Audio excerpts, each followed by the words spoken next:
الحمد للہ رب العالمین والصلاة والسلام علی اشرف الانبیاء والمرسلین وعلی آلہ واصحابہ اجمعین اما بعد فاعوذ باللہ من الشیطان الرجیم بسم اللہ الرحمن الرحیم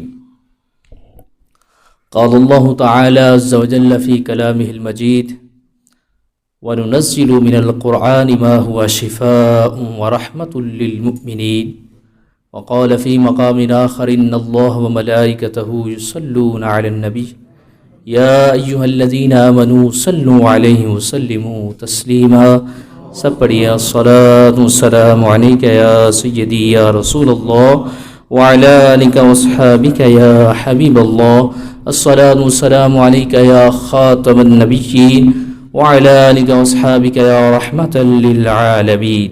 اللہ تعالیٰ نے قرآن میں ابھی جو میں نے آیت آپ کے سامنے تلاوت کی ہے، قرآن کی ہی فضیلت بیان کی کہ ہم نے جو قرآن تم پہ نازل کیا یہ شفا ہے اور مومنین کے لیے رحمت بھی ہے۔ شفا، قرآن سے شفا ملتی ہے، ایک شفا باطنی بھی ہے اور ایک ظاہری بھی ہے۔ ظاہری سے تو آپ سب واقف ہیں، بیمار ہو جاتا ہے، ہم قرآن کی صورت پڑھ کے اس پہ پھونکتے ہیں تو اللہ تعالیٰ اپنی چاہت سے اس کو شفا دے دیتا ہے۔ ایک انر شفا بھی ہے، وہ کون سی ہے؟ ایک غیر مسلم مفکر کانٹ ہینری اس کا نام ہے، اس نے اپنی کتاب he wrote in his book الاسلام، اس نے اپنی ایک کتاب میں لکھا اور ثابت کیا اس نے دلائل سے کہ قرآن is the speech of God not fabricated by man۔ کیسے؟ اس نے کہا کہ قرآن میں ایسی لفظی اور معنوی تاثیر ہے جو کسی عام انسان کے کلام میں نہیں ہو سکتی۔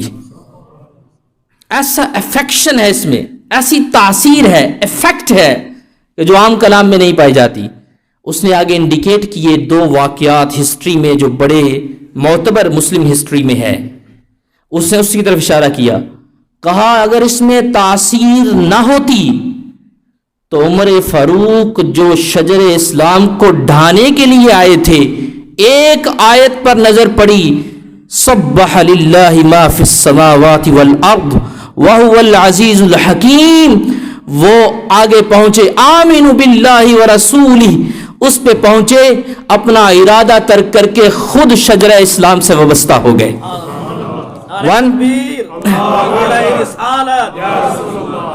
دوسرا واقعہ جو اس غیر مسلم فقیر نے لکھا، اس نے کہا سیکنڈ واقعہ کہ قرآن میں تاثیر اتنی ہے کہ اس سے غیر مسلم بھی شفا حاصل کرتا ہے، باطنی شفا، انر شفا۔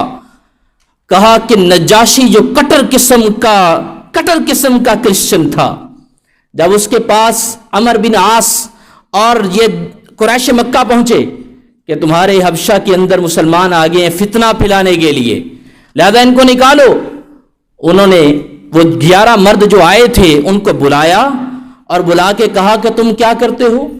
کہا کہ ایک نبی کریم صلی اللہ علیہ وسلم، ایک حبیب کریم، ہمیں جنہوں نے دعوت دی، ہم شرک کرتے تھے انہوں نے شرک سے روکا، ہم ظلم کرتے تھے ظلم سے روکا۔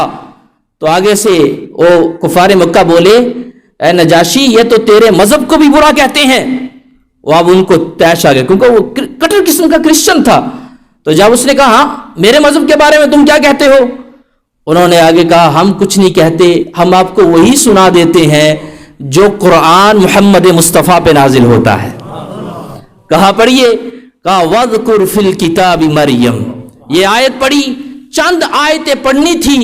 کانٹ ہنری لکھتا ہے اپنی کتاب میں کہ وہ نجاشی جو کٹر قسم کا عیسائی تھا اس کی آنکھوں سے آنسو جاری ہو گئے۔ کہہ رہے یہ دو جو انسیڈنٹ ہوئے، دو واقعات ایسے ہوئے، اس سے ثابت ہوا کہ قرآن میں ایسی تاثیر ہے کہ جو غیر مسلم کو بھی اٹریکٹ کر کے اپنے دامن حرم میں لینے میں کامیاب ہو جاتی ہے۔ تو بہرحال میں عرض کروں گا کہ آقا کریم علیہ الصلوۃ والسلام پہ نازل ہونے والا قرآن ہم نے سنا، حفاظ کرام کی زبان سے سنا، اللہ تعالیٰ نے اس کی حفاظت کا ذمہ لیا ہے۔ اس نے بندوں کے سینوں کو اس قابل کر دیا کہ یہ حافظ بنے قرآن کے اور ہمیں یہ سنائیں، تو سبحان اللہ، قربان جائیں، قرآن زندہ لوگوں کو بھی شفا دیتا ہے، بلکہ مرنے والوں کو بھی وہ زندگی دیتا ہے جس پہ زندگی بھی فخر کرتی ہے۔ حضرت ثابت بنانی رضی اللہ تعالیٰ عنہ کا واقعہ حلیۃ الاولیاء اور دیگر کتابوں میں مشہور ہے۔ کیا کہتے ہیں؟ سب سے بڑے قاری قرآن، سب سے زیادہ قرآن پڑھنے والے بزرگ گزرے ثابت بنانی رضی اللہ تعالیٰ عنہ۔ اذا كنا مررت بقبر ثابت رضی اللہ تعالیٰ عنہ، جب ہم لوگ قبر ثابت کے پاس سے گزرتے، سمعنا قراءۃ القرآن، ہم اس کی قبر سے قرآن کی تلاوت کو سنا کرتے ہیں۔ یعنی مرنے کے بعد بھی قرآن وہ زندگی دیتا ہے کہ زندگی کو اس زندگی پر فخر ہے۔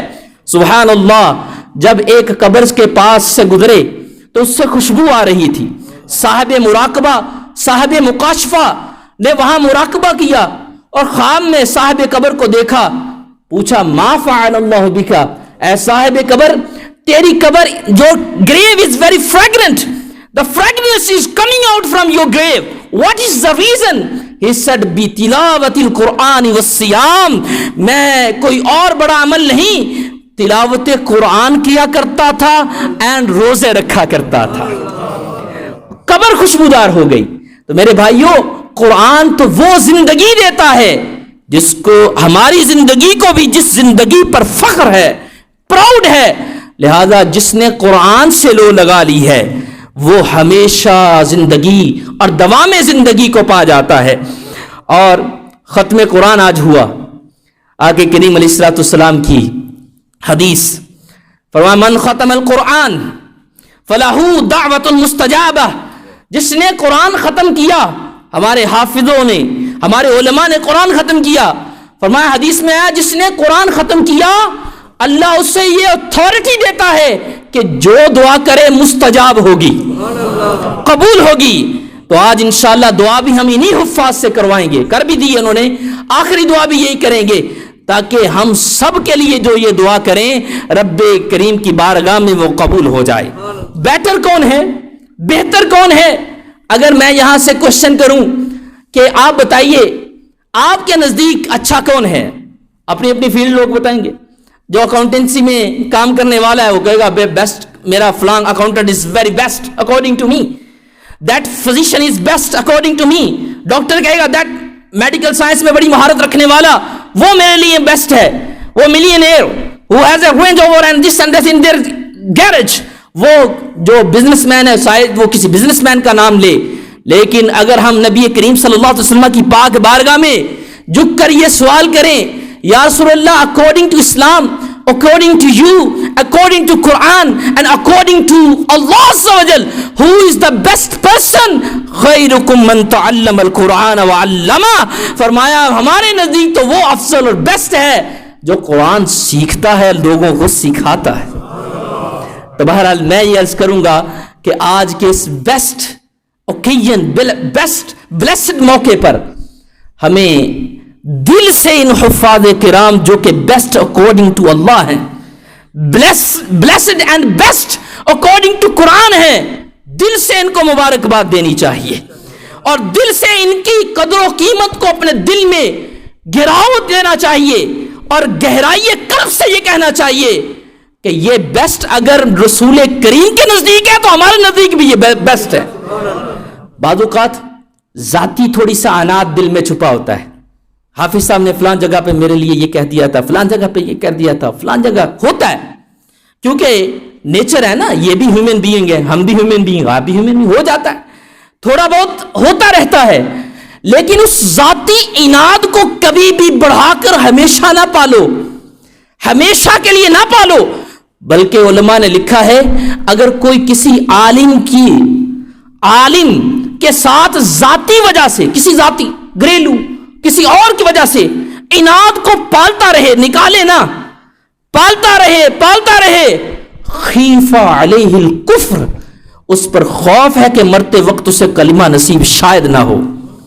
بہت بڑی وعید ہے، میں نے اپنی طرف سے نہیں کہا، فتاوی میں یہ بات لکھی ہوئی عربی میں اور اگریڈ ہے، لہذا کبھی بھی کسی کی بات کسی عالم کی بات ہماری کسی ذات کو نہ بھائے یا ہمیں وہ اچھی نہ لگے تو دلی طور پر نیچرلی طور پر فوراً تو دل میں بات آتی ہے, اس کو ہم ریموو نہیں کر سکتے, لیکن بعد میں آہستہ آہستہ اس کی محبت کو دل میں پا لیے, کیونکہ وہ اللہ کے قریب ہے, رسول اللہ کے قریب ہے, اور تمہیں اللہ اور اس کے رسول کے قریب کرنے میں کامیاب کر دے گا. اور یہ لوگ اتنے امپورٹنٹ ہیں, آج میڈیا نے, آج معاشرے نے, آج ان چیزوں نے ہمیں ان سے دور کر دیا ہے شیطانی وسوسے سے. اتنے امپورٹنٹ یہ لوگ ہیں کہ اگر آپ کا بچہ آج اوبیڈینٹ ٹو یو ہے, مطلب آپ کا فرما بردار ہے, آپ کے ہاتھ چومتا ہے, آپ کے لیے مسلح لگاتا ہے, اس کنٹری میں بھی اگر وہ آپ کی قدر کر رہا ہے, بتاؤ مجھے کیا اسکول ان کو ٹیچ کر رہے ہیں والدین کا ادب؟ کیا ان کو اور بندہ کو ٹیچ کر رہا ہے والدین کا ادب؟ کیا والدین کے آداب ان کو آپ سکھاتے ہیں؟ کیا گھر میں ٹیچ کیا جا رہا؟ نہیں.